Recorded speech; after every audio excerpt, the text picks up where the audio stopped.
Ipinagpatuloy ng Provincial Veterinary Office ang kanilang advokasya sa pagpapalakas ng kakayahan ng mga Agricultural Extension Workers o AEWS sa pamamagitan ng matagumpay na pagsasagawa ng Digital Bootcamp Level 2 Advanced Videography and Multimedia Platform Content Strategy for Agricultural Extension Workers nitong Setyembre 10 hanggang 11, 2025 sa Baler, Aurora.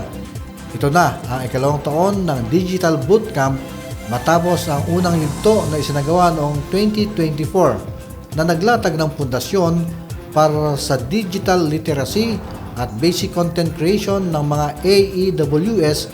Ngayon, mas pinagting ang pagsasanay sa advanced videography techniques, content strategy at paggamit ng multimedia platforms upang mas mapalakas ang epektibong paghahatid ng impormasyon at serbisyo sa mga magsasaka at komunidad. Binuksan ang programa sa pamamagitan ng pagbati mula kay Rosemary Ann D.V. Ritual, Project in Charge, kasunod ng training overview ni Dr. Philip Francisco N. Casaw. Nagbigay naman ng kanyang mensahe si Dr. Angelo R. Silvestre, Head ng Provincial Veterinary Office, kung saan binigyan din niya ang kahalagaan ng digital innovation sa pagpapalakas ng extension services para sa sektor ng agrikultura.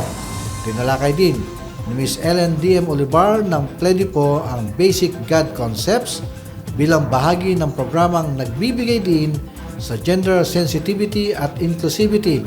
Pinangunahan naman ni Ms. Dayan Maripi Morada, Officer in Charge ng PAIAD, ang Module 1 Mastering Advanced Videography Techniques na nakatuon sa Advanced Camera Work, Audio Enhancement, Video Editing Mastery, Storytelling, Platform Selection, Content Adaptation, Social Media Optimization, at Analytics. Sa ikalawang araw, itinuro naman ni Jomar S. Garabiles mula sa Applied Communication Division ng Central Luzon State University ang Module 2, Advanced Topic for AEWS, kabilang ang paggawa ng educational videos, interviewing techniques, pakipag-collaborate sa mga magsasaka, copyright and fair use at project work presentation. Nagkaroon din ng assessment at feedback sessions kung saan nagpakita ng aktwal na outputs ang mga kalahok, patunay na isasabuhay nila ang mga bagong kaalaman sa praktikal na paraan.